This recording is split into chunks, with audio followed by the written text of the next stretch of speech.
नमस्कार, स्वागत है आपका के न्यूज में। मैं हूं आपके साथ विशाल पंडित। आप देख रहे हैं हमारा खास कार्यक्रम जनहित। तो जनहित में आज हम उस मुद्दे पे बात करेंगे जिस पर ये सरकार सबसे ज्यादा फोकस करती है, जिस पे हर बार एक नई मुहिम लगाकर हफ्ते दिन पखवाड़ा चलाती है। 15 दिन कार्यक्रम होते हैं, महीने भर कार्यक्रम होते हैं, लेकिन वो जो व्यवस्था है वो जस की तस बनी हुई है। आज हम बात करेंगे गंदगी से निजात कब।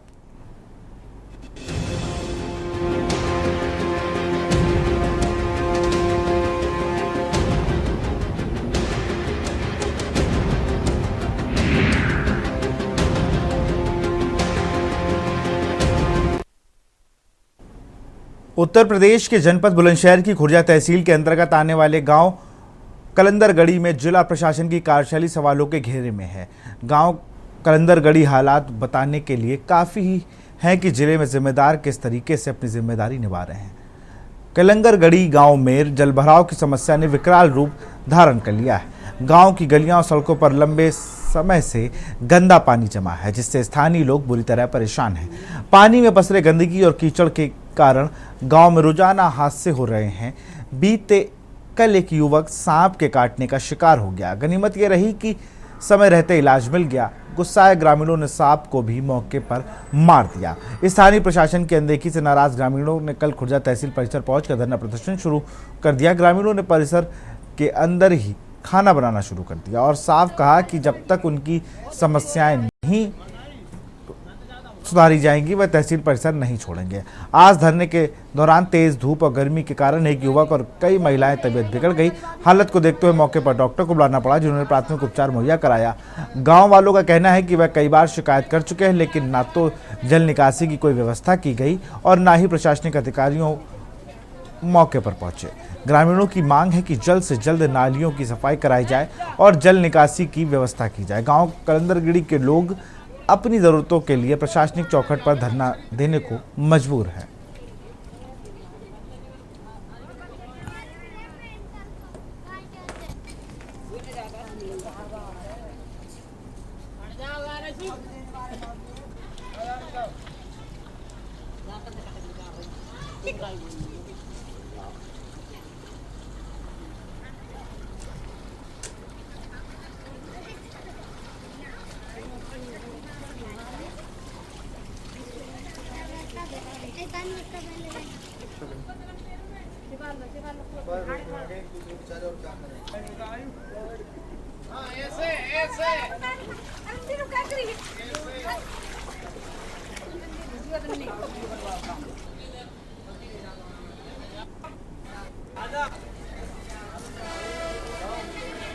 पोखर का मामला है। कल पोखर खुदवाया था, वो खुदता बंद कर दिया। वही खुदवा के आए, उनने ही बंद कर दिया। क्या परेशानी आ रही है आपको? पानी कल का मेह में पानी भर गया है, तो वहाँ में भैया पानी हमारे घर में भी चलो गया और सांप भी घुस गए। वहाँ में 2 बच्चे खा गए। अब ना तो प्रधान सुनाई ले और ना ये तहसील वाले ले रहे। हम कल लेते धन्नोदय बैठे हैं, कोई सुनाई नहीं है हमारी। खाना पीना बन रहा है, यही खाना पीना बन रहा है। और यहाँ नहीं सुनेंगे तो हम घर नहीं जाएंगे। क्या हमें डबका है? 11 बीघे जमीन है। 11 बीघे में 1 बीघे जमीन भी, 1 बीघे में खुदरा सागत था, वो भी बंद। जिसकी जमीन है वो सब हाँ, गमान साथ। आपकी मांग पूरी नहीं होगी तो क्या करेंगे? यही मरेंगे। फिर योगी के धोरे जाएंगे, कोई सुनाई ना लेगो तो वहाँ जाएंगे हम। और क्या करें, हम गरीब आदमी हैं। हम कहीं ना जाएंगे। हम हाथ जोड़ रहे हैं, ताड़े लगा के भग गए जी। वो पैसा भर देते हैं, वो वही खुदवाते हैं, वही बंद कर देते हैं। हमारी तो गाड़ी में बैठ गाँव में पानी की समस्या चल रही है काफी 2-2.5 साल से, जिसमें हम हर महीने हर हफ्ते यहाँ ज्ञापन देते आए हैं। एसडीएम साहब को, डीएम साहब को, एडीएम साहब को, सबको हमने अवगत भी कराया है, जिले पे जाकर भी और यहाँ पर भी।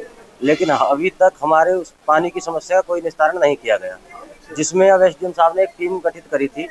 हमारे यहाँ पे 107 एक नंबर का आटा संख्या खेत नंबर, उसमें 11.5 बीघे जमीन करीब एलएमसी की है, ग्राम समाज। तो उसमें हमें टीम गई थी, नायब साहब गए थे, लेखपाल जी गए थे, कानिगो गए थे। उन्होंने 1.25 बीघा मतलब 1140 मीटर के समथिंग जमीन निकाल के और लिखित में देकर हमें आए थे। तो कल हमारे वहाँ एसडीएम साहब ने आदेश किया, कल क्या नाम है इंस्पेक्टर साहब, इंचार्ज साहब ये पहुंचे और वहाँ इन्होंने काम शुरू करवा दिया। वहाँ खुदाई हुई थोड़ी देर, 2-3 घंटे लगभग मशीन चली। उसके बाद इंस्पेक्टर साहब वहाँ पहुँचे, बोले काम को बंद कर दो। हमने काम बंद कर दिया। इसी वजह से लोग, ये जो लोग परेशान थे, यहाँ पे आए हैं।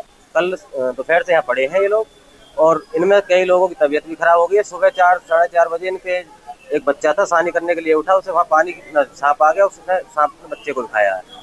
यही समस्या है, गरीब लोग हैं, इनकी समस्या का कुछ सुधार हो गया। अगर समस्या का समाधान नहीं होता तो क्या करेंगे? समस्या का समाधान नहीं होता है तो हम यही रहेंगे, धरना, अनिश्चितकालीन धरना चलेगा, और ये यहीं मरेंगे, यहीं उठेंगे, यहीं रहेंगे। जो भी आप रात भर यहाँ खाना भी बन रहा है, कोई दिक्कत है, और भी आदमी आएंगे, हमारे पशु भी यहीं आएंगे, और अगर कोई दिक्कत आती है, प्रशासन दबाव बनाएगा कि हम मुकदमा करते हैं, कुछ भी करते हैं, तो हम जेल भी जाएंगे। किसी बात की हमें कोई दिक्कत नहीं है। हमें अपनी समस्या का समाधान चाहिए, हमारी मांग ये है बस। और ये पिछले लगभग 2-2.5 साल से पानी में रह रहे हैं गांव में। लगातार तहसील प्रशासन को शिकायत करी गई, तहसील दिवस में शिकायत करी गई। एक गाटा संख्या 107 है, उसमें 11 बीघे जमीन ग्राम समाज की भूमि है, सूर की। मुख्यमंत्री पोर्टल पे भी डाली गई, मुख्यमंत्री जी के कार्यालय में जाकर, जो जनसुनवाई कार्यालय है, उसमें भी 2 बार शिकायत करी है लिखित में, लेकिन इन्होंने गलत रिपोर्ट लगा करके हर बार वहाँ भेज दी। आज तक उस 11 बीघे जमीन को, जो ग्राम समाज की है, जो राजस्व की भूमि है, उसको भी नहीं निकाल पाए। उस भूमि के ना होने से गांव में, गली में, घरों में पानी भरा हुआ है। आपको मैं अभी वीडियो दिखा रहा हूँ, इस वीडियो के माध्यम से देखोगे, वहाँ सांप कीड़े इतने पल गए हैं। ये देखिए वीडियो है इसमें, जिससे इन लोगों का जीना दुश्वार हो गया है। हार करके कल से ये लोग यहाँ बैठे हुए हैं, लेकिन जिला प्रशासन ने, तहसील प्रशासन ने इन पे उल्टे दबाव बनाने के अलावा इनकी सुनवाई नहीं की है। अब इनका कहना ये है, हम इनके साथ भी हैं, अगर जेल भेजना चाहते हैं जेल भेज दें, अन्यथा हमारे पानी का समाधान कर दें। कई लोगों की प्रधान जी तबीयत खराब हुई है, डॉक्टर आए हैं, अभी क्या कहेंगे? रात एक लड़का है मेरे पास भी आया था, वो मैंने फिर कॉल की थी तहसीलदार साहब को। उसकी छाती में दर्द था, और छाती में दर्द यहीं लेटे लेटे उसके अचानक से हुआ। मैंने तहसीलदार महोदय को फोन किया, उन्होंने डॉक्टर को भेजा है उन्हें दिखाने के लिए। अब वो डॉक्टर जो भी है जांच करके। मांग पूरी नहीं होगी तो क्या करेंगे? अब एक किसान आदमी है, मजदूर आदमी है, ये अड़हेरिया है, माली हैं, बंजारे हैं, धीमर हैं, कश्यप हैं, प्रजापति हैं। अब ये टोटल वोट तो मोदी जी की है, वाल्मीकि हैं। अब तो मोदी जी और योगी जी देखेंगे क्या करेंगे। ये तो बैठ रहे हैं आज के, जब तक वहां पानी भरा रहेगा ये यहाँ बैठे रहेंगे। पानी अभी निकलवा देंगे, ये घर चले जाएंगे। तो निजात कब गंदगी से। एक मैंने लगभग 22 का वो समय था, 2022 का चुनाव के समय, मैं लखनऊ में रिपोर्टिंग कर रहा था। इसी चैनल के लिए मैंने भी एक शो किया था, जहाँ पर सड़क नहीं थी, लोगों की शादियाँ नहीं हो रही थी। एक व्यक्ति का पैर कट गया था, क्योंकि वो कीचड़ के रास्ते से जब निकला तो वो गिर गया, और वो जब गिरता है तो उसके पैर पे उसकी गाड़ी गिरती है, इससे उसका पैर कट गया। सिर्फ अस्पताल नहीं जा पाया, क्योंकि एम्बुलेंस ला ही नहीं पाई। 1 किलोमीटर अंदर, 1 किलोमीटर का पूरा एरिया था। लोग पहले खंड पे रहने को मजबूर थे, छतों से पहुंचते थे दूसरे घर, और फिर अपनी दैनिक दिनचर्या पर रहते थे। बच्चे स्कूल नहीं जाते थे, हफ्ते में 3 दिन, 2 दिन, 1 दिन स्कूल जा पाते थे, सिर्फ रास्ते की वजह से। सरकारी बारातशाला वहाँ पर था, लेकिन उसमें बारात नहीं आ सकती थी, क्योंकि वहाँ के किसी व्यक्ति की शादी हो ही नहीं रही थी। अब हाल फिलहाल मुझे स्थिति नहीं पता वहाँ की, शायद कल्याणपुर या कोई एरिया था वहाँ पर। चलिए, खैर, अमरेंद्र राय हैं बीजेपी नेता, उनसे चर्चा करेंगे इसी मामले। बहुत बहुत स्वागत है अमरेंद्र जी। द्रोण कश्यप हैं सपा नेता, बहुत बहुत स्वागत है आपका। ज्ञानेंद्र राघव जी हैं समाज सेवी, अमिताभ ठाकुर हैं वरिष्ठ पत्रकार, अनिल मीणा हैं हमारा संवाददाता बुलंदशहर से। मैं सबसे पहले अनिल मीणा का ही रुख करूँगा। अनिल, बुलंदशहर में विकास की बात होती है, जनप्रतिनिधि बड़ी बड़ी बातें करते हैं, और जो हकीकत है वो सबके सामने है कि 11 बीघे ज़मीन है वहाँ, और वहाँ पर लोग तहसील में रहने को मजबूर हैं। वहाँ खाना खा रहे हैं, वहीं खाना बना रहे हैं। जी देखिए विशाल, बिल्कुल मैं आपको बताऊं, जनपद बुलंदशहर के अगर बात की जाए खुर्जा तहसील क्षेत्र कलंदरगढ़ी गांव का मामला है, जहां की अगर बात की जाए ग्रामीण लगातार दो से ढाई साल करीब लगभग हो चुके हैं और लगातार अधिकारियों के चक्कर काट रहे हैं। गांव में जिस तरह से कीचड़ और गंदगी का अंबाल लगा हुआ है, उसको लेकर लगातार ग्रामीणों के द्वारा लगातार अधिकारियों को चक्कर काट रहे हैं। लेकिन अधिकारियों को चक्कर काटने के साथ साथ उनको सिर्फ निराशा ही हाथ लगती है और निराशा हाथ लगने के साथ साथ किसी भी अभी समस्या का समाधान नहीं होता है। जबकि गाँव की अगर बात करें तो जहाँ से अगर पानी गुजरेगा वहाँ अगर बात की जाए तो वहाँ बताया जा रहा है ग्रामीणों के द्वारा कि 11 बीघा ग्राम समाज है। जबकि उनके जो ग्रामीणों का कहना है कि अगर ग्राम समाज में के तरफ ही अगर नाली को जो गंदा पानी है गांव का उसको निकाल दिया जाए तो गांव की जो समस्या है वो कहीं ना कहीं दूर हो सकती है। लेकिन अगर बात की जाए अधिकारी कहीं ना कहीं इतनी लापरवाह बने हुए हैं कि आंखों पर पट्टी बांधे हुए हैं कि ग्रामीणों की जो समस्या है उसका समाधान करने को तैयार नहीं है। लगातार 2 साल से जिस तरह से लगातार देखा जा रहा है कि जो गरीब तबके वर्ग के जो लोग हैं, मजदूर वर्ग के जो लोग हैं, लगातार तहसीलों के चक्कर काट रहे हैं, अधिकारियों को चक्कर काट रहे हैं, लेकिन अधिकारी अपनी मनमानी करने से बाज नहीं आ रहे हैं। उसी को लेकर जो अगर बात की जाए तो कल अगर बात की जाए तो एक जो युवक है उसके लिए सांप के द्वारा काट लिया गया क्योंकि गंदगी वहाँ बहुत ज्यादा है और सांप उसमें पल रहे हैं। तो सांप कहीं ना कहीं घरों में घुस रहे हैं, तो घरों में घुस रहे हैं। जब एक युवक को काट लिया गया तो हालांकि सांप के जब युवक की पता चलेगी तो उसका तत्काल उपचार तो जरूर मिलेगा। लेकिन सबसे बड़ा सवाल यही आता है कि आखिरकार ग्रामीणों की समस्या का समाधान क्यों नहीं हो रहा है। उसी को लेकर ग्रामीणों ने एकत्रित होकर खुर्जा तहसील में धरने पर बैठ गए और धरने पर बैठने के साथ साथ जो ग्रामीण है उनका सिर्फ यही कहना है कि भूखे मरेंगे, प्यासे मरेंगे, लेकिन अपनी समस्या का समाधान करके उठेंगे। लेकिन अगर बात की जाए अधिकारी वहां से अगर अपने ऑफिसों के ताले मार मार के अगर चले गए, लेकिन कोई भी अधिकारी उन पर दबाव बनाने को तो जरूर ला रहे हैं, लेकिन उनकी समस्या का समाधान करने के लिए कोई भी अधिकारी तैयार नहीं है। चाहे एसडीएम हो, चाहे डीएम हो, एडीएम हो या अगर पुलिस प्रशासन के लेखपाल यानी किसी भी ब्लॉक के अधिकारी की बात करें, सभी अधिकारी जनपद के अधिकारी किसी की भी बात करें सबने आंखों में पट्टी बांध रही है, लेकिन कोई भी ग्रामीणों की समस्या को सुनने को तैयार नहीं है। अब ग्रामीणों ने आर पार की लड़ाई की बात कर दी है। जब तक समस्या का समाधान नहीं हुआ ग्रामीणों ने कह दिया है कि धरना प्रदर्शन जारी रहेगा। और देखिए फिलहाल सबसे बड़ा सवाल यही आता है कि जो वहाँ की जो स्थानीय विधायक है खुर्जा की जो मीनाक्षी सिंह है वो भी बड़े बड़े दावे लोगों का कहना है। मीनाक्षी मुझे लगता है बीजेपी से विधायक है, समय बोर्ड जो विधायक है वो बीजेपी से हैं, उसको दूर करेंगे। लेकिन देखिए अनिल जो विधायक हैं किस पार्टी से हैं? सुना नहीं गया, ना ही उसको अनिल जो विधायक हैं वो किस पार्टी से हैं? विशाल बिल्कुल मैं आपको जनपद बुलंदशहर के सातों विधानसभा में बीजेपी के ही विधायक हैं और बीजेपी के विधायक और बीजेपी की ही वोट है। वो जो तबके मजदूर वर्ग के जो लोग हैं वो तमाम बीजेपी के ही वोटर हैं और बीजेपी के वोट देने के साथ साथ आज उनको इस समस्या का समाधान चलिए ठीक है, परेशान होना ठीक है अनिल ठीक है। आप अमरेंद्र राय के पास ही चलेंगे। 7 विधायक चुन के दिए हैं उस जनपद ने आपको और वहां पर ऐसी दुश्वारी, अधिकारी नहीं सुनेंगे, एसडीएम नहीं सुनेंगे, लेखपाल नहीं सुनेंगे, जनप्रतिनिधि आ नहीं पाएंगे क्योंकि रास्ता ही नहीं है। वो कहाँ कीचड़ में अपना बेहतरीन चरक वाला कुर्ता खराब करेंगे।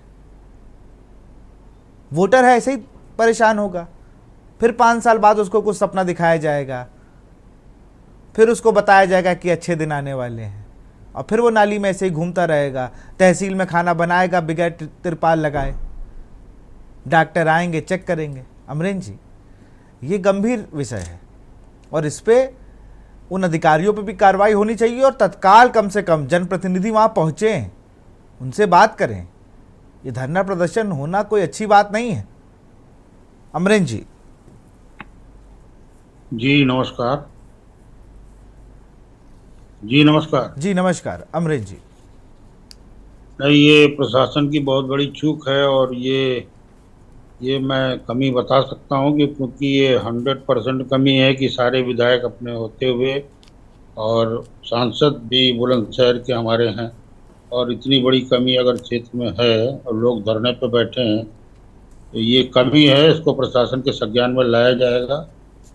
और ये बहुत बड़ी कमी है क्योंकि खुर्जा जो है बुलंदशहर का ये गांव कराकरी बनाने के लिए, मिट्टी के बर्तनों बनाने के लिए बहुत मशहूर रहा है और वहाँ फैक्ट्रियों का जो सैलाब है, जो चिमनियाँ हैं, उसकी वजह से भी बहुत सारा वहाँ प्रदूषण और सब गंदगी का एक पहले से ही माहौल बना हुआ है और इस तरीके से अनदेखी जो है ये प्रशासन के संज्ञान में लाया जाएगा। इसको जल्द से जल्द जो है इसको ठीक कराने का प्रयास किया जाएगा। मैं आश्वास्त करता हूँ आपको कि इसको जल्द से जल्द प्रशासन के उसमें जो है ले आया जाएगा। प्रशासन की नज़र में आ गया। आप बस ये आश्वासन ना दो, आप मुझसे बस ये कह दो कि भाई विशाल अब आश्वासन नहीं मिलेगा, अब काम होगा। आश्वासन तो उनको मिल ही रहा है। कितने शिकायती पत्र गए कितने शिकायती पत्र गए, मतलब वो लोग कह रहे थे, हम अपने रिपोर्टर को भी छोड़ दीजिए, आप हमारे रिपोर्टर्स की बात ना माने भी अगर, तो ग्रामीण कह रहे हैं कि लगातार शिकायत कर रहे, कोई आता ही नहीं है। नहीं, ये बहुत बड़ी चूक है और इसको मानना ही पड़ेगा, क्योंकि इसको आप इग्नोर नहीं कर सकते हैं। जब कमी और गलतियां मिलेंगी आदमी की तो उससे भागना नहीं चाहिए, बल्कि उसको सुधार करना चाहिए। और ये अब संज्ञान में लाया गया, इसको जल्द से जल्द ठीक कराया जाएगा और कोई आश्वासन का कोई अब मतलब ही नहीं है, चलिए क्योंकि अब ये आश्वासन वाला समय खत्म हो चुका है। इसमें अब आश्वासन नहीं चाहिए भाई साहब, तहसील पहुंच गया पूरा गांव, वहां पे 2 लोग बेहोश हो गए। मैं तो ये कह रहा हूँ वोटर की ये स्थिति है, और जो वोट पा रहा है, मैं तो सारी पार्टियों के लिए कह रहा हूँ, जो वोटर की स्थिति है भाई साहब, यहाँ कोई विधायक रह रहा होता ना तो यहाँ पानी ना भरता, सिर्फ टंकी में पानी भरता जिसको बेहतरीन वो नहाते पीते। लेकिन जो जो जो वोटर है ना वो इसी अवस्था में ही रहेगा, वो नाली के लिए लड़ाई करे, वो सब कुछ करे, और आपके सारी पार्टियों का जब जुलूस निकले तो नारा भी वही लगाए और नाले के पास रहने पे मजबूर भी वही रहे। ज्ञानेंद्र राघव जी के पास चलेंगे, समाज सेवी हमारे साथ जुड़े हुए हैं। ज्ञानेंद्र जी, आपने उठाया है, बहुत अच्छा विषय इसको उठाया है, और ये 100% इसमें आप समझ जाइए कि सरकार की तरफ से आश्वासन नहीं मिलेगा, इसमें काम मिलेगा, ये भरोसा रखिए आप। चलिए बिल्कुल, भरोसा हम आपके भरोसे पे ही है। हम ज्ञानेंद्र राघव जी का रुख करेंगे, कुछ कहना चाहते हैं ज्ञानेंद्र जी अनम्यूट कर लीजिए भाई साहब।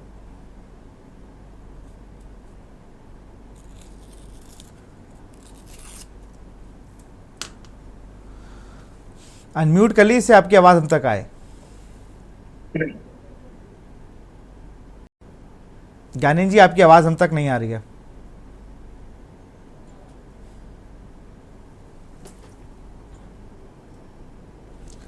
ज्ञानेंद्र जी आपकी आवाज हम तक नहीं आ रही। मैं सपा नेता हमारे साथ जुड़े हुए हैं द्रोण कश्यप। साहब आप लोग भी जरा मुद्दे विपक्ष के लोग हैं, आप लोग भी उठाया करिए। अब आप कहेंगे हमने तो भाई साहब डीएम को दे दिया था, एक बार ज्ञापन देने से कोई काम होता है क्या इस देश में? अरे बैठिए, आप ही धरना प्रदर्शन करिए, जब आप लोग नहीं गए होंगे तभी वो बेचारे पहुंचे हैं। विशाल जी, सबसे पहले तो मैं आपको बधाई देना चाहता हूं, और बधाई देना चाहता हूं आपकी पूरी टीम की। नहीं, बधाई जब हम लेंगे जब वो काम हो जाएगा, जब वो जहाँ पे नाले का पानी भरा वो बिल्कुल सही हो जाए, लोग आराम से चल सके, स्कूल जा सके, वो गंदगी पे रहने को मजबूर ना हो, तब तो बधाई भी लें। कि कम से कम कोई चैनल है, कोई मीडिया अभी तक जो स्थानीय मुद्दे हैं, जनता की आवाज है, वो उठाने का काम कर रही है। इसलिए मैं आपको बहुत बहुत बधाई देता हूँ, जनता की तरफ से आपको धन्यवाद भी करता हूँ। रही बात कि बुलंदशहर में ये स्थिति सिर्फ बुलंदशहर की नहीं है, ये आप पूरे यूपी की, आप किसी भी यूपी के जो गांव है उनमें देख लीजिए जाके, स्थिति बहुत खराब है। 2017 में जब ये सरकार में आए थे, 2014 में मोदी जी केंद्र सरकार में आए थे, प्रधानमंत्री बने थे, उससे पहले ये सिर्फ एक ही मुद्दा होता था इनका कि हम स्वच्छ भारत बनाएंगे। स्वच्छ भारत का मतलब क्या होता है ये बात समझनी चाहिए ना भाई, कहने से कुछ नहीं होता है। ये एक गांव की स्थिति नहीं है, पूरे यूपी की स्थिति है, हर गांव में ये स्थिति है। मैं बरेली गांव रोंदी की बात करता हूँ, जहां बदायूं रोड और बरेली से ये कनेक्ट करता है, वहां से 700 मीटर की दूरी पे है ये गांव, और मुख्य रास्ता है आज की डेट में। बारिश के दिनों में वहां पे घुटनों से ज्यादा पानी भर जाता है। वही वो मेन रास्ता है हमारे ग्राम रोंदी के लिए। उसी के जैसे ही एंटर करते हैं वहां पे क्या नाम है आपकी आंगनवाड़ी केंद्र है। आंगनवाड़ी केंद्र में जहाँ छोटे बच्चे कहते हैं शिशु पढ़ते हैं, वहां की स्थिति ये है कि बारिश के दिनों में वहां पे बच्चे जा नहीं सकते। अगर बच्चे उसके अंदर घुस जाए तो वो डूब जाते हैं। कई बार ऐसा हुआ है कि बच्चों को उससे निकालना पड़ा है। स्थिति बहुत गंभीर है। पूरे प्रदेश में जो मुख्य मुद्दे हैं उन पे ये बीजेपी के लोग बात नहीं करते हैं। ये बात करते हैं हिंदू मुसलमान की, ये बात करते हैं हिंदुस्तान पाकिस्तान की। जो मुख्य मुद्दे हैं बेरोजगारी, उसकी बात नहीं करते हैं, वही विकास की बात नहीं करते हैं, शिक्षा की बात नहीं करते हैं, स्वच्छता की बात नहीं करते हैं। मैं तो इन्हें भी बधाई दूंगा, हमारे साथी हैं, इन्हें भी बड़ी अच्छा जवाब दिया कि कम से कम इतनी हिम्मत करी इनने कि अपनी गलती स्वीकारी, लेकिन गलती स्वीकारने से कुछ नहीं होगा। 2017 में सरकार में है और 9 के 9 विधायक और सांसद अपने जिले में है, भारतीय जनता पार्टी के हैं, तो ये क्या कर रहे हैं? क्या प्रधान आपकी नहीं सुन, क्या शासन प्रशासन आपकी सुनता नहीं है? भाई ये काम तो विधायक का सांसद का होता है ना, कौन करेगा इसके लिए? इस बात का जवाब सरकार को देना होगा। ठीक है स्थिति बहुत द्रोण जी, गंभीर है। मैं कहना चाहता बिल्कुल हूं कि स्थिति बिल्कुल बहुत गंभीर बिल्कुल है। द्रोण, मैं आता हूँ आपके पास, फिर से आऊँगा आपके पास, या सवाल और भी लूँगा। हमारे साथ अमिताभ ठाकुर जी भी वरिष्ठ पत्रकार जुड़े, उनका भी रुख करूँगा, लेकिन एक छोटे से ब्रेक के बाद। आप देख रहे हैं के न्यूज, खबरों का सार।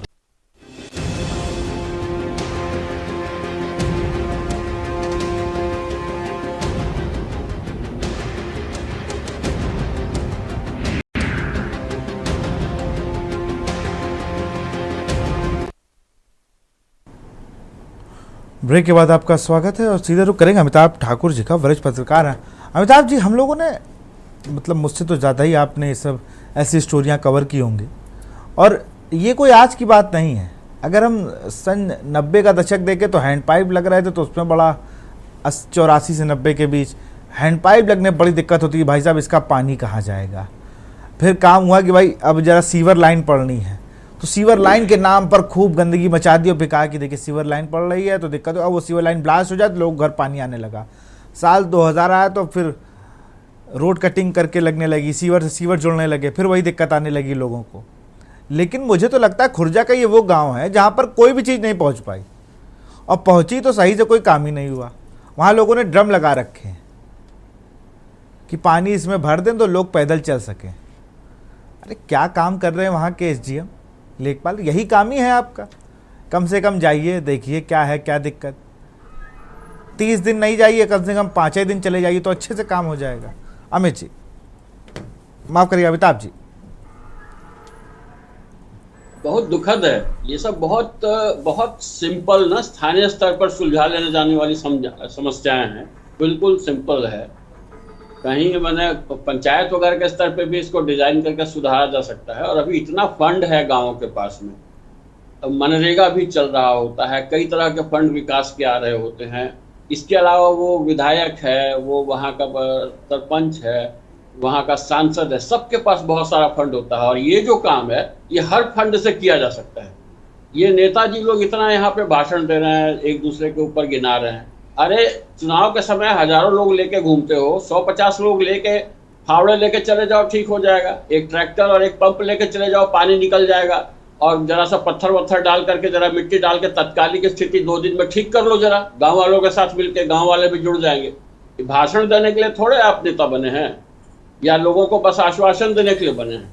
और ये समाचार, ये खबर, ये जानकारी, ये समस्या प्रशासन के पास नहीं है, ये हो ही नहीं सकता। इतने दिनों से शिकायत कर रहे हैं, बहुत आश्चर्य है, बहुत शर्म की बात है। मुझे लगता है कि RTI लगा करके इस गांव के नाम पे कितना फंड कहाँ किसके पास है और विधायक के पास कितना फंड है, इन सब से RTI लगा के जानकारी लेनी चाहिए और इन सबको वहाँ खींच करके लाना चाहिए। और मुझे बहुत आश्चर्य है, बता रहे हैं कि मुख्यमंत्री पोर्टल पे भी इन्होंने शिकायत की। इसका मतलब है कि मुख्यमंत्री का पोर्टल आजकल बाबू लोग संभाल रहे हैं। ये बाबू लोग जो है ना, ये सिस्टम इतने भ्रष्ट और बर्बाद हो चुके हैं ये, कि सारा कुछ खत्म हो चुका है। अब लगता है योगी जी भी इन्हीं के कंधों पे चल रहे हैं। अरे योगी जी को चाहिए कि अपने 4 जो है अपने संगठन के मजबूत लोगों को, पढ़े लिखे लोगों को अपने पोर्टल पे लगाए कम से कम, कि जहां से शिकायत आ रही है उसको पढ़ करके, उसको शॉर्ट करके, और फिर वहां पे जो भी DM है, जो भी पंचायत प्रतिनिधि है, सरपंच है, सबसे बात करके और उसको इमीडिएट ठीक करवाए। ये तो 2 दिन में ठीक होने वाली समस्या है। नहीं होता भाई, गाजियाबाद से सुपर सॉकर मंगवा लो, निगम का सुपर सॉकर, वो 4 घंटे में सारा पानी खींच के निकाल देगा, कम से कम चलने लायक तो हो जाएंगे लोग। इन्हें शर्म नहीं आती है? शहरों में आसपास में खुर्जा है, बुलंदशहर है, एटा है, ये अलीगढ़ है, इधर गाजियाबाद है, ग्रेटर नोएडा है। अब भीख मांग के ही मंगा ले वहां से सुपर सॉकर और गांव को इस समस्या से मुक्ति दिलाए तुरंत। कमाल का प्रशासन है। और मुझे एकदम से लग रहा है कि योगी जी जो है बाबुओं पे बहुत निर्भर हो गए हैं और इन बाबुओं की दवा करनी बहुत जरूरी है। नहीं तो ये इतनी बड़ी आबादी इस तरीके से सड़े हुए पानी में चल रही है, छोटे छोटे बच्चे चल रहे हैं, अंदर से कितनी तकलीफ हो रही है देख करके इन दृश्यों को, मुझे बहुत आश्चर्य हो रहा है। ये नेता लोग तो कम से कम 150 लोगों को लेकर चले जाएं, चुनाव के समय झंडे लेकर चलने वाले बहुत जुटा लेते हैं। और ये वही लोग हैं। क्या हो रहा है अभी खाली अमिताभ जी, ये वही लोग हैं। मैं तो सारी पार्टियों को इसीलिए कह रहा हूँ, वोटर इस हालात में है। अगर 2 दिन झाड़ू ना लगे तो विधायक जी दौड़ा लेंगे नगर निगम में सबको, नगर पालिका में सबको, नगर पंचायत में सबको। क्या हो रहा, सफाई क्यों नहीं है? लेकिन हाशिए पे है, इस देश का वोटर हाशिए पे है, कुछ बोलने की स्थिति में नहीं है बेचारा वो। आप सोचिए ना, ये लोकतंत्र में जनता की सरकार होती है, जनता के लिए सरकार होती है, और जनता किस हाल में है। और ये जितने नेता यहाँ बैठे और जितने बाबू हैं, इनके घर द्वार जाकर के देखिए आप, हैं एकदम साफ सुथरे जगहों पे होंगे, इनके घर के आगे पक्की सड़क होगी, है ना, बिजली घर में जगह जग चल रही होगी, सारा सिस्टम इनके पास होगा। लेकिन जिसके लिए, जिसका ये देश है, जिसने इनको उस जगह पे बिठाया है, उसको इन्होंने इस हालत में रखा है, कीचड़ में, मल में, सुअरों की तरह रहने के लिए मजबूर कर रहे हैं। इन्हें शर्म भी नहीं आती, और यहाँ पे आके बातें भी बताते हैं कि हम देख लेंगे और हम करवा लेंगे और प्रशासन की गलती है। प्रशासन नौकर है हमारा, उसको आपने बढ़िया घर, मकान, द्वार, बिजली, पानी, सड़क दे रखा है, और जो मालिक है उसको इस हालत में आपने रखा हुआ है। शर्म आने से भी कुछ ज्यादा कुछ बात हो सकती है ना। जमीन में शुतुरमुर्ग की तरह कब्र खोद करके 2 चुल्लू पानी में डूब जाओ, वो भी तुम्हारे लिए कम होगा। ये नेता और बाबू लोगों का ये हाल है। वो सब इस जमाने सब सेटिंग गेटिंग का खेल है, सब सेटिंग गेटिंग का खेल है। कि आप अभी अगर आरटीआई लगा के कोई पूछ ले कि खोजा तहसील में कितना काम हुआ, कितना काम आप लोग इसका फंड इस नाम से निकाले हैं, तो हो सकता है इस पानी निकासी का भी लाखों रुपया निकल चुका हो। हाँ बिल्कुल बिल्कुल हो सकता है। इसीलिए तो मैं कह रहा हूं कि आरटीआई लगवा करके इनकी डिटेल निकालनी चाहिए कि इस गांव में कितना कितना पैसा आया। इसके अलावा इसका जो विधायक है, यहाँ का जो भी सरपंच वगैरह है, उनके मुखिया, जो उनके पास कितने पैसे आए हैं, और जो सांसद है उसकी भी जिम्मेवारी, वो भी ये काम करवा सकता है, उसके पास जो फंड आता है साल का। ये लोग क्या करते हैं, मतलब इतने कमजोर ये लोग हैं कि ये अपनी सुविधा के चक्कर में गांव वालों की ये हालत है, इतनी बुरी हालत है, उसके लिए थोड़ा सा पैसा नहीं खर्च कर सकते। बेहद शर्म की बात है। बहुत शर्मिंदा महसूस कर रहा हूं कि आज भी हमारे यहाँ ये हालत है, और हम पत्रकार होने के नाते हमारी आदत है कि हम खबरें पहुंचाएं। अगर इसके बावजूद योगी सरकार के कान में आवाज नहीं पहुंचती है, तो मुझे लगता है कि योगी जी का घेराव करना चाहिए इन्हें जाकर के। बिल्कुल घेराव करना चाहिए योगी जी का, कि आपको हमने किस लिए बिठा रखा है। मैं जरा अनिल मीणा से जरा पूछ लूं। अनिल, अधिकारियों क्या कुछ कहना है इस पे? आपने अधिकारियों से ऑफ कैमरा अगर बात, ऑन कैमरा तो नहीं बोले होंगे, जाहिर सी बात है, ऑफ कैमरा ही कुछ बता दिया हो। अनिल बिल्कुल, अगर बात करें तो अधिकारी इस मामले में किस तरह से सारे हुए, अधिकारियों से बात करनी चाहिए, लेकिन किसी भी अधिकारी ने इस मामले को लेकर किसी तरह कोई भी जवाब नहीं दिया है। अधिकारियों को ये कहना है कि समस्या सुनी जा रही है तो जल्द दूर कराया। लेकिन सबसे बड़ा सवाल यही आता है कि अधिकारी सिर्फ सवाल होते हैं, सिर्फ जितने अधिकारी हैं जनपद में, चाहे छोटे स्तर का हो बड़े स्तर, सिर्फ एक ही सवाल होता है कि जांच की जा रही है, जांच के बाद में समस्या का समाधान किया जाए। लेकिन सबसे बड़ा सवाल यह है कि लगातार जो ग्रामीण बैठे हुए लोगों का 2-3 लोगों की तबीयत खराब हो गई, उसके बाद डॉक्टर ने उसको इलाज मुहैया कराई, लेकिन उसके बाद अगर अधिकारी ने, किसी भी अधिकारी ने उनकी समस्या को सुनने की हिम्मत नहीं की, अधिकारी वहां हो गए। हालांकि अब जो ग्रामीण है वो पूरी तरह से मान खराब चुके हैं कि आर पार लड़ाई होगी, या तो हमारे गाँव का पानी निकलेगा होगा, या उन्होंने अपनी बहन को हम तहसील में इलाके बनेंगे। अब देखना ये हुआ मिसाल कि अधिकारी इस तरह से समस्या समाधान करते। देखिए, अगर अधिकारियों की बात, नेताओं की बात करें तो अगर जनता पुलिस में 7 विधायक हैं, 2 सांसद हैं और 2 बीजेपी के हैं, जो बीजेपी के सांसद की समस्या किसानों ग्रामीणों की समस्या उसको दूर करने की बात सुनने की चाहिए। स्थानीय विधायक की अगर बात करें, जो स्थानीय जो विधायक है मात्र उनके दूरी 12 किलोमीटर गाँव की, लेकिन उसके बाद भी गाँव बहुत दूरी है भाई, 12 किलोमीटर। कहाँ हेलीपैड बनेगा वहाँ हेलीपैड नहीं बन पाएगा। विधायक जी कैसे आएंगे इस पानी में? अरे उनके कपड़े खराब नहीं हो जाएंगे? उनकी बड़ी गाड़ी है, यहाँ धंस जाएगी, उसका पहिया घिस जाएगा। विधायक जी कैसे आएंगे भाई वहाँ? विधायक जी हैं। ठीक है, हफ्ते की दूरी की बात करें, मात्र 30 किलोमीटर दूरी है जहाँ की इंटरनेशनल एयरपोर्ट बना हुआ है, जिसके लिए प्रधानमंत्री उद्घाटन किया था। मुख्यमंत्री के महाराष्ट्र उद्धव के बाद इतनी दूरी के आसपास होते हुए तभी तमाम उस क्षेत्र को पैसा मुख्यमंत्री के द्वारा दिया जा रहा है, लेकिन पैसा जा रहा है, बंदोबस्त है उस ग्रामीण इस तरह की परिस्थिति जूझ रहे हैं कि गाँव के लिए रास्ता नहीं है, लोग कीच गारे में निकलने को मजबूर है, लोग पीछे गिर रहे हैं। जो बहन बेटियां हैं वो अगर अपने घर का कूड़ा लेके जाती है, लेकिन गाड़ी से लेकर नेता से लेकर किसी ने उनकी बात नहीं की है, ना उनकी समस्या समाने की। अगर बात की ग्राम समाज मोहल्ले। चलिए अनिल, आपकी आवाज हम तक क्लियर नहीं पहुंच रही, मैं आपको रोकूंगा। अनिल आपको रोकूंगा, आपकी आवाज हम तक लेने पर। मैं समाज सेवी हमारे साथ जुड़ रहे हैं ज्ञानेंद्र राघव जी। ज्ञानेंद्र जी, सामाजिक कार्यकर्ता भी अपना काम भूल गए हैं क्या? मैं तो कटघरे में अपने आप को भी रखता हूं, सबको रख रहा हूं। अगर आज 2025 के समय पे इस तरीके का वाकया, जहां सड़क नहीं है, पानी भरा है, लोग धरना प्रदर्शन और दुनियादारी कर रहे हैं, विधायक के घर से 12 किलोमीटर दूर और एक एयरपोर्ट से 20 किलोमीटर दूर, हम लोग कहां? फिर हम लोग किस विकास की बात कर रहे हैं? हम लोग किस रेस में दौड़ रहे हैं? कुछ पता ही नहीं हम लोगों को, हम लोग दौड़े जा रहे हैं बस।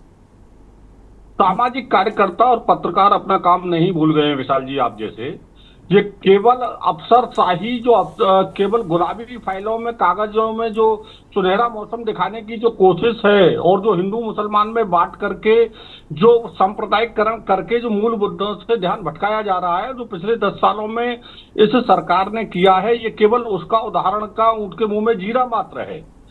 और आपको ये बता दें कि अधिकारियों की, अफसरशाहियों की, ये अकेले खुर्जे के गांव की बात नहीं है, ये केवल अनुचर तहसील में भी वकील, आम जनमानस, एक उपजिलाधिकारी के भ्रष्टाचार का आरोप लगाते हुए धरनारत हैं, आंदोलनरत हैं, लेकिन किसी भी जिलाधिकारी, किसी भी जनप्रतिनिधि ने हिम्मत नहीं जुटाई है कि वो इस समस्या को, चाहे गंदगी की हो, चाहे भ्रष्टाचार की हो, कोई इसलिए नहीं सुनता है कि उन्हें वोट केवल हिंदू मुसलमान के नाम पे बनता है।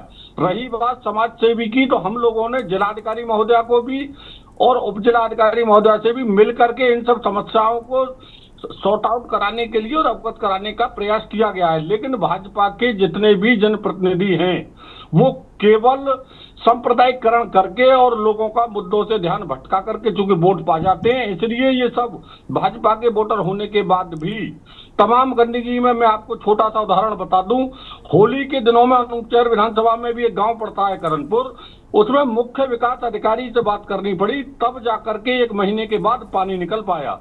क्योंकि जो सफाई कर्मी भी हैं, आप तहसील का भी छोड़ दो, प्रत्येक गांव पर एक सफाई कर्मी नियुक्त है। उस सफाई कर्मी की मॉनिटरिंग करने के लिए ब्लॉक में एडीओ और जनपद में डीपीआरओ, वहां भी लोगों का कहना यह है कि सब सेटिंग के खेल के चलते रोस्टर के नाम पे कहीं ना कहीं गांव में सफाई नहीं हो पा रही है, और सफाई कर्मियों से ट्रांसफर के नाम पे भी ब्लॉक से लेकर जिले तक पर उसका आरोप है। अमरेंद्र राय जी, जी सर, मैं आपको बड़ा साधुवाद दूं, कभी आप मान गए, वरना एक दो प्रवक्ता तो मुझको कभी कभी ऐसे मिल जाते हैं अमरेंद्र जी, वो कहेंगे पिछले 17 साल का हम लोग सब कचरा साफ कर रहे हैं, कहीं कहीं रह जा रहा है, वो ये बात कहते हैं। लेकिन अच्छा लगा आप मान गए, लेकिन अब मानने से आपको भी लगता है, अगर आप जिस भी शहर में रहो, अगर गंदगी होगी तो लोग कैसे रहेंगे? घर हो, सड़क हो, अब आप खुद सोचिए, यहाँ पे अपने आप को अगर हम लोग रख के सोचे कि हमारे घर के बाहर रोज नाले का पानी भरा हो, कोई निकलने का साधन ना हो, उसी में छप छप करते हुए हम लोग निकले, और कहीं बारिश हो जाए तो किसी को सांप काटे ले रहा, कहीं कुछ हो रहा है। नहीं सर, ये ऐसा है ना, ये मानना अगर ईमानदारी के साथ कहा जाए तो हमारी सत्ता दोबारा रिपीट हुई है, तो कुछ न कुछ रहा होगा जिसकी वजह से पब्लिक ने हमको दोबारा चुना, और ये अगर कमी है तो इसको मान के हम दोबारा भी आएंगे, बिल्कुल उस पे काम करेंगे। और ये गलत चीज है, इसको माना नहीं पड़ेगा। इग्नोर करके आप बातें बना के आगे बढ़ जाए, वो ठीक काम नहीं है, ठीक है ना। और जो हिंदू मुसलमान वाली जनता को मूल मुद्दों आऊंगा द्रोण, आपके पास आऊंगा, जरा बात पूरी होने मुसलमान दीजिए। द्रोण आपके पास आऊंगा मैं, बोल लेते हैं। द्रोण ज्ञान में है और ये चीज कमी है तो इसको मानना पड़ेगा, इसको ठीक कराना हमारा धर्म और फर्ज भी है, क्योंकि हम सत्ता में हैं। और कमी तो सब में होती है, लेकिन मानना बहुत बड़ी बात है। इसको माना जाएगा, इसको करवाया जाएगा, है ना।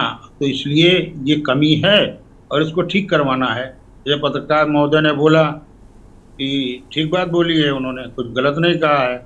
तो जो है, जो समाज सेवी जो बड़े बड़े बातें करेंगे और सारी चीज़ें करेंगे, लेकिन मेन मुद्दा ये है कि वहाँ के लोगों को अगर आप ही ठीक करा दे तो इसमें क्या है, सामाजिक तो हर आदमी को सोचना चाहिए। और मैं तो खुद कह रहा हूँ कि मैं सत्ता और शासन की तरफ से ये मानता हूँ ये कमी है, इसको प्रशासन की नज़र में लाया जाएगा, इसको जल्द से जल्द मैं फिर आपको ठीक मैं आपको करेक्ट कर दे रहा हूँ ना, उनकी नजर में है भाई साहब। अब तो सिर्फ नेताओं की नजर में आना है मुझे, अब तो ये मुद्दा सिर्फ नेताओं की नजर में आ जाए।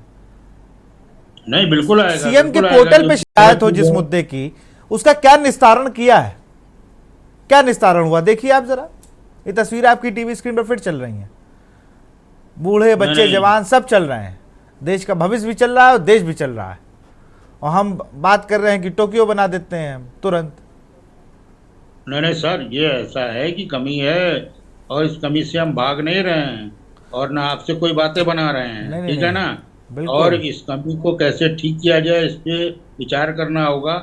और जैसे ये सब मुद्दे हिंदू मुसलमान ये सही तरीके की इस मुद्दे पे बात करने लायक नहीं है, बिल्कुल, क्योंकि ये ठीक है और इसको सबको मिलकर ठीक करना चाहिए। और मैं जिम्मेदारी लेता हूँ, और मेरे पास आप जो है, जो अगर वो संज्ञान में हो कोई भी वहाँ के नागरिक चाहे जो भी हैं, उनसे मेरा नंबर दीजिए, मुझे संपर्क करें। और मैं अनिल भी वहीं के नागरिक हैं, हमारे संवाददाता भी वहीं के नागरिक, वो आपसे संपर्क कर लेंगे। अमिताभ ठाकुर के पास चलूंगा, वो कुछ। अमिताभ जी,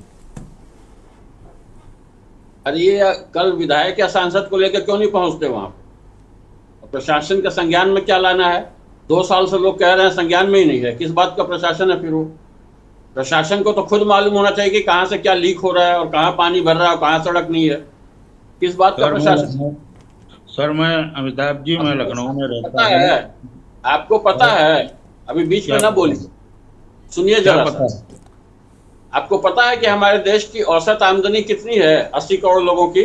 आज भी 20 रुपए रोज है, आज भी 20 रुपए रोज है। और आपका एक एक कर्मचारी कितना पाता है, आप काउंट कर सकते हैं? क्या कहना चाहते हैं, क्या करवाना चाहते हैं? जो आपका कर्मचारी है सरकारी, उसको कितनी सैलरी मिलती है पता है? इस देश का मालिक जो है, अच्छा ये बताइए, सब चीजें हो गई, इसमें क्या किया जाए? कर्मचारी की आमदनी और इससे क्या मतलब? अगर आपको पता ही नहीं है क्या करना था, तो आप आए क्यों सत्ता में? आपने वो जिम्मेवारी क्यों ली? जो काम आपको करना आपको पता ही नहीं है। सब पता है, जहाज उड़ाने के लिए पायलट बन जाएंगे और कहेंगे कि हमको नहीं पता है क्या किया जाए, फिर बताइए। अब हम तो बैठ गए, पायलट बनेंगे। हम कहाँ कह रहे हैं कि हम भाग रहे हैं इससे, हम तो कह रहे हैं कि योगी जी को कल बुलाइए यहाँ पे इस गाँव में। समस्या में भी आ सकती है। रोकिए महाराज, और अमरेंद्र जी जरा उनकी बात पूरी होने दीजिए, मैं आता हूँ आपके पास। अमरेंद्र जी जरा उनकी बात पूरी हो जाने दीजिए, बीच में बोलने से रोकिए जरा। कल योगी जी को बुलाइए इस गांव में। आप लोग योगी जी को जब आते हैं तो ऐसे सड़कों पे घुमा के ले जाते हैं जो ठीक बनी हुई है, और इन हालातों में वहां नहीं। कल योगी जी को बुलाइए, आप प्रवक्ता है तो जरा इस गांव में हम भी देखें आप कितना जोर रखते हैं। आप योगी जी को कल इस गांव में बुला लीजिए, और मैं बोलता हूं कि योगी जी के आने के पहले इस गांव में पक्की सड़क होगी। ये पानी वानी कहीं नहीं दिखेगा सड़कों पे। आप बुला के देख लीजिए, दावा करता हूं मैंने देखा हुआ है। 24 घंटे में चकाचक सड़कें हो जाती हैं, बनी हुई सड़कों के ऊपर, और 6 इंची का रोलर चल जाता है और गिट्टी गिर जाती है, मिट्टी गिर जाती है। आप जरा योगी जी को कल बुला लीजिए। 24 घंटे में नहीं ठीक हो गई ये सड़कें तो आप मुझे बताइएगा।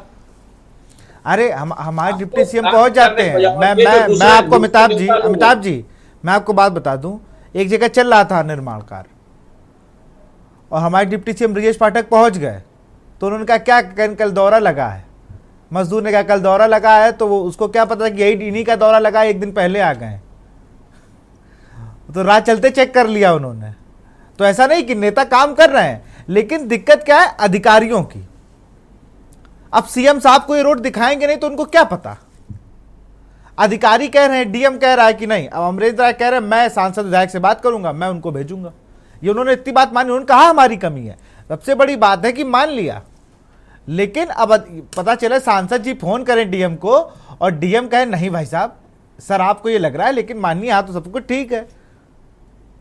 नहीं विशाल जी, मैं ये कह रहा हूं कि योगी जी को जब ले जाया जाता है किसी भी शहर में, गांव में, तो उनके जो कार्यकर्ता वहां पे है वो क्यों नहीं रूट बना देते हैं ऐसी जगहों का जहां हालत खराब है, और योगी जी को पता है कि जब आप यहाँ आए तो इन गलियों में घूमना है आपको। अरे तो डीएम के बताने पे क्यों चलने देते हैं? ऐसा तो कोई सरकार नहीं करेगी, चाहे अखिलेश हो चाहे राहुल गांधी हो, चाहे अखिलेश हो चाहे राहुल गांधी हो और चाहे अरविंद केजरीवाल हो। ऐसा तो कोई करेगा ही नहीं जीवन में। ऐसा करने लगेगा ना तो जो सत्ता में आ गया वो कभी जाएगा ही नहीं। नहीं तो उनका जिम्मा, योगी जी तो बहुत अच्छे प्रशासक माने जा रहे हैं, और ये जो दूसरे नेता लोग बैठे हैं और हिंदू मुसलमान और इनकी बात, अपना एजेंडा कहीं घुसाने से ये बाज नहीं आते हैं। अभी एकदम जमीन की समस्या पे हम लोग बात कर रहे हैं और इनको वो समस्या याद आ रही है। अरे भैया इस पे बात करो, तुम अपने आदमी लेके क्यों नहीं पहुंच 150 पहुंच जाओ। हम प्रदेश में संघर्ष कर रहे हैं। आप देखिए हर जिला में हम लोग जो स्थानीय समस्याएं हैं उनको हम जगह जगह पे उठाते हैं। और माननीय अखिलेश यादव जी, समाजवादी पार्टी के राष्ट्रीय अध्यक्ष जी, भाई साहब ये घूमना बंद कीजिए। 50 लड़के लेके पहुंचे कल यहाँ पे जरा। अरे आप जिला इकाई को बोलिए यहाँ जाए तहसील, लोगों के पास मिले, उनसे समस्या जाने और अखिलेश यादव से बात करा दीजिए। इतना कर दीजिए, इतना ही कर दीजिए। सपा के लोग पहुंचे 50। चलिए अमिताभ जी उनका रुख जान लेते हैं ना। अमिताभ जी उनकी बात जान लेते हैं। अरे जान लेते हैं कि कल ये करेंगे क्या करेंगे, बताइए द्रोण कश्यप जी। नहीं, मेरा कहने का मतलब विपक्ष के काम होता है आईना दिखाना, ना कि काम करना, क्योंकि उसके हक अधिकार में नहीं है। अच्छा, हम बात को वही काम क्या है? विपक्ष का काम क्या है? विपक्ष का काम क्या है? काम ना करना, आईना दिखाना। आईना दिखाओ ना जाके, सुन लीजिए ना। अरे आईना दिखाओ, सुन लीजिए ना। पहले मैं क्या बोल रहा हूँ, हम 2 बार वहां से नहीं है ना प्रदेश में, और वहां से स्थानीय लोग जैसे कि आपके संवाददाता कह रहे थे, वहां सब बीजेपी का वोटर उस गाँव में रहता है, चाहे वो कश्यप हो, प्रजापति हो या धोबी हो, धानु को, घटे को। अब जातियां गिनवाने लगे आप जाति गिनवाने लगे। बीजेपी का वोटर है तो आप नहीं जाइएगा। नहीं मैं भाई कंप्लीट कहाँ होने देना है। मेरा कहने का मतलब ये है कि हम लोग आवाज उठाते हैं। आज जब वहाँ के स्थानीय लोग तहसील में रहते हैं, उसके बाद जब स्थानीय लोग रहे हैं उसमें भी काम नहीं होता। हम तो आवाज उठाएंगे ना, लेकिन वहाँ जब 9 विधायक हैं उस जिले में, एक सांसद भी उस क्षेत्र के हैं जो बीजेपी के हैं, क्या उनको ये नहीं दिख रहा है? उनके कार्यकर्ता नहीं जाते हैं या वोट मांगने के नाम से? रही बात हिंदू मुसलमान की, तो हिंदू मुसलमान इसलिए कह रहे हैं कि आप कहीं भी जमीनी मुद्दे उठा के देख लीजिए। मैं आपको अच्छा, पीडीए का मतलब क्या है? पीडीए का मतलब क्या है? पीडीए का मतलब है कि पिछड़ा दलित अल्पसंख्यक। तो पहला शब्द क्या बोले आप? पहला शब्द क्या बोले? पिछड़ा ना, तो ये पिछड़े ही लोग हैं। ये पिछड़े ही लोग हैं जिनको सड़क नहीं मिल पा रही है, जिनके यहाँ सफाई नहीं हो रही है, जिनके बच्चे स्कूल नहीं जा पा रहे हैं। आप पिछड़े से क्या समझते हैं बताइए? आपके राष्ट्रीय अध्यक्ष का पिछड़ों का मतलब ही यही है। पिछड़े का मतलब किसी बिरादरी से नहीं कह रहा हूं मैं। वही मैं कह रहा हूं। आपने जातियां गिनवाई कि वहां पर बीजेपी का वोटर रहता है, चाहे कोई भी जाति का हो। अरे वहां वोटर रहता है भाई, आप भी उन्हीं के पास जाओगे। मूल से इसका दायित्व किसका है? नहीं, हम तो उठाते हैं ना, और की डेट में जाएंगे हमारे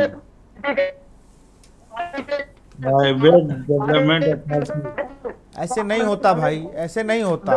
जाति रोड देख के बनाई जाएगी क्या? रोड देख के जाति बनाई जाएगी क्या? रोड पे पूछा जाएगा क्या तुम किस जाति के हो? कैसी बात आप करो कि वहां कौन कौन नहीं, जातियां नहीं। रहती हैं? वहां इंसान रहना ये बहुत है। और वहां तो जानवर भी नहीं रह सकते, जहां पर आप जैसी राजनीतिक जितनी भी पार्टियां हैं सबने छोड़ दिया उन्हें रहने के लिए। वोट मांगने सब लोग जाओगे और पानी नहीं है तो कह रहे हो सरकार बनवाए। अरे तुम भी अपना दायित्व निभाओ, तुम भी जाके अपनी राजनीति वहीं चमका लो।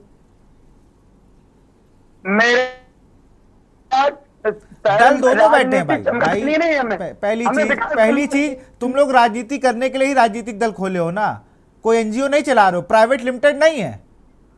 कम से कम इन मुद्दों पे तो आओ, इन मुद्दों पर तो बात करो। भूल गए मुलायम सिंह यादव खड़ंजा हैंडपाइप की बात करते थे,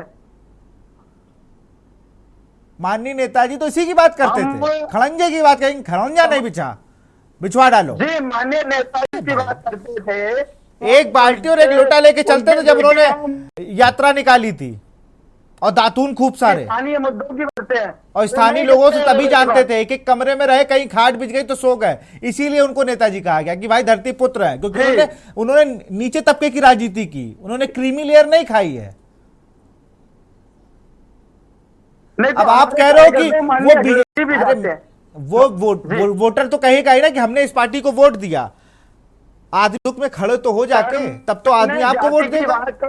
मैंने जाति की बात अपनी तरफ से नहीं कही है भैया, आप ही की तरफ से। और यहाँ आप जाति की बात ही नहीं, हिंदू मुस्लिम की बात आप कर रहे हो, जाति की बात आप कर रहे हो। यहाँ सड़क नहीं बन पा रही, आप जाति प्रमाण पत्र लेके घूम रहे हो। पानी नहीं निकल पा रहा, इसका जिम्मेदार कौन है? घेरो वो कार्यालय जाके। विशाल जी इसकी जिम्मेदारी किसकी है? अरे जिम्मेदार तो भाग गए, मैं कह रहा हूँ जिम्मेदार भाग गए, जिम्मेदार भाग गए। आप तो जिम्मेदारी निभा लो विपक्ष की। जिम्मेदार इतने काबिल होते तो वहां पर तब पानी ना भरा होता। वही बात तो इतनी देर से हो रही है। इसलिए दिया था जी सर, जनता ने वोट इसलिए दिया था कि ताकि उसको धरना देने दे। तो फिर जनता आराम करे, आप नहीं जाओगे, वो आप नहीं जाओगे, आप उनकी मदद करने नहीं जाओगे। मैं कह रहा हूं आप जाओ, तहसील भेज दो अपने कार्यकर्ताओं को कि जाओ वो धरना प्रदर्शन कर रहे हैं, उसमें तुम लोग भी सहभागिता निभाओ, अपनी भागीदारी दो। राष्ट्रीय अध्यक्ष जी का आदेश है।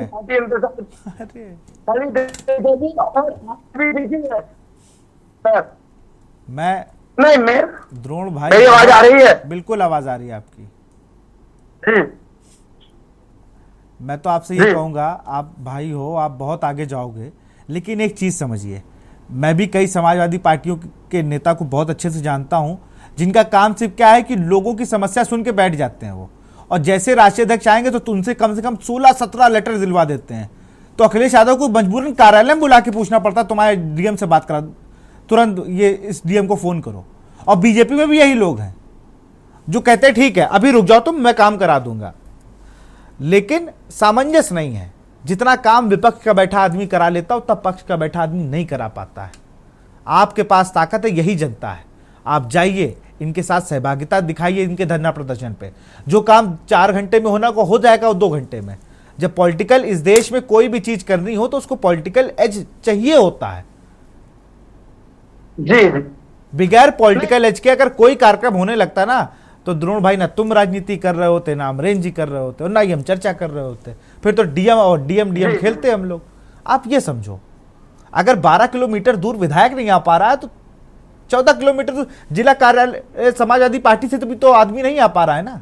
दोनों ही दल ऐसे हैं। चलिए मैं फाइनल कमेंट लूंगा अमिताभ ठाकुर जी से, फिर डिबेट को क्लोज करेंगे। अमिताभ जी, जिन मुद्दों पर आपने सरकार बनाई थी उन मुद्दों पे कितना हुआ, इसका डेटा कौन देगा? जब हम बात करते हैं स्थानीय मुद्दों की, मैं सिर्फ ये बात कह रहा था कि स्थानीय मुद्दों पे क्यों नहीं चर्चा होती है। आप डिबेट कर रहे हैं, मैंने पहले ही कहा कि मैं आपको बधाई देता हूँ, लेकिन और जो चैनल है, बड़े बड़े चैनल है, वो इन मुद्दों को क्यों नहीं उठाते हैं? मैंने आपको शुरू से फिलहाल तो हम ये बात करेंगे यहाँ इन ग्रामीणों की समस्याओं को, इन ग्रामीणों की समस्याओं का हल मिल जाए। मैं जल्दी से अमिताभ ठाकुर पास चलूंगा, माफी चाहूंगा थोड़ा समय की कमी है। जल्दी से अमिताभ जी फाइनल कमेंट। इनको लगता है कि राजनीति केवल भाषण देना है और चुनाव के समय झंडा लेके घूमना है। राजनीति जनता के सुख दुख में खड़ा होना और ऐसे समय में जाके वहां काम करना भी होता है। कैसे आपको लोग पहचानेंगे, कैसे लोग समझेंगे कि आप उनके सुख दुख में भागीदार हैं? तो राजनीति में ये भी होता है कि अपने लड़कों को लेके जाइए और जरा सा वहां पे गिट्टी पत्थर डाल के सड़क ठीक कीजिए, पंप लगा के पानी निकाल दीजिए। आप दिखा देंगे कि जो भाजपा का प्रतिनिधि जिसको तुमने चुना है उससे बेहतर हम हैं। बिल्कुल, आप ये भी दिखा सकते हैं। राजनीति ये होती है, खाली झंडा लेके घूमना नहीं है। और दूसरा, कल मैं कहता हूं भाजपा प्रतिनिधि को कि वो अपने विधायक या सांसद या योगी जी को कल यहां बुला के घुमाएं। उनके जिम्मे ये बनता है कि अगर उनकी बात अधिकारी नहीं सुन रहा है तो सीधा उनको पकड़ करके यहाँ चलवा दे इस पानी में। देखिए कैसे ठीक होता है, ये चलवाएं जरा। वो किस बात के प्रतिनिधि है? जनता के नौकर हैं, जनता के मालिक हैं, बुलाइए उनको। चलिए ठीक है, बहुत बहुत शुक्रिया अमरेंद्र जी आपका, द्रोण जी आपका, और अमिताभ ठाकुर आपका, अनिल मीणा आपका बहुत बहुत शुक्रिया। इसी बीच बड़ी खबर लखनऊ से आ रही है, बड़ी खबर आपको लखनऊ से बता रहे हैं। ब्रजराज अपर भूमि व्यवस्था आयुक्त राजस्व परिषद लखनऊ, विनोद कुमार विशेष सचिव प्राविधिक शिक्षा बने।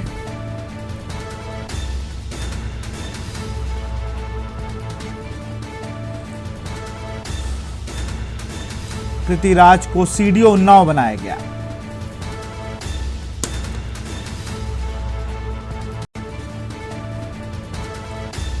लखनऊ से खबर,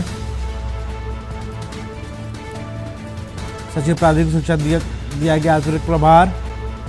ए दिनेश कुमार बने विशेष सचिव गृह विभाग। ब्रजराज अपर भूमि व्यवस्था आयुक्त राजस्व परिषद लखनऊ बने।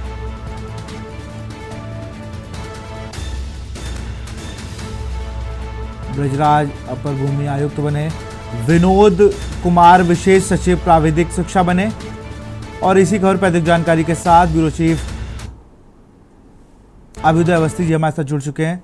अभ्युदय जी, अगर बात की जाए तो बड़े लेवल पर आईएएस ट्रांसफर हुए हैं और कृतिराज को सीडीओ उन्नाव बनाया गया है, कईयों को अतिरिक्त प्रभार दिया गया है। अलीगढ़ की अगर हम बात करें तो वहां पर नगर आयुक्त को बदला गया है। देखिए, ये 6 आईएएस ट्रांसफर हुए हैं और अभी वरिष्ठ आयुक्त अधिकारियों की सूची आना अभी बाकी है, जिसमें कई प्रमुख सचिव और अपर मुख्य सचिव और कई कमिश्नर बदले जाने हैं। और इसमें जो परिवर्तन हुआ है उसमें अविनाश कृष्ण सिंह जो महानिदेशक प्राविधिक शिक्षा है, उनको वर्तमान पद के साथ जो है सचिव प्राविधिक शिक्षा का भी अतिरिक्त प्रभार दे दिया गया है। और ए दिनेश कुमार है विशेष सचिव प्राविधिक शिक्षा थे, जिनको अब विशेष सचिव गृह बना दिया गया है। इसी में ब्रजराज सिंह यादव विशेष सचिव एपीसी शाखा में थे, कृषि उत्पादन आयुक्त शाखा में थे, इनको अपर भूमि व्यवस्था आयुक्त राजस्व परिषद बनाया गया है। विनोद कुमार जो नगर आयुक्त अलीगढ़ थे, इनको विशेष सचिव प्राविधिक शिक्षा बना दिया गया है। इसी क्रम में इनको स्वयं प्रकाश मीणा जो सीडीओ उन्नाव थे, उनको नगर आयुक्त अलीगढ़ बना दिया गया है। अब ये जो विनोद कुमार की जगह पर स्वयं प्रकाश मीणा नगर आयुक्त अलीगढ़ का चार्ज संभालेंगे और कृतिराज ज्वाइंट मजिस्ट्रेट थी, उनको जो है उन्नाव में सीडीओ के रूप में तैनात कर दिया गया है। ये प्रेम प्रकाश मीणा को रिप्लेस करेंगी। जी बिल्कुल, बहुत बहुत शुक्रिया अभ्युदय जी तमाम जानकारी के लिए आपका। तो 6 आईएएसओ के ट्रांसफर किए गए हैं। अविनाश विनोद कुमार को विशेष सचिव प्राविधिक शिक्षा बनाया गया है। तो फिलहाल इस कार्यक्रम में इतना ही। देखते रहिए के न्यूज़ इंडिया। नमस्कार। आप देख रहे हैं के न्यूज़, खबरों का सारथी।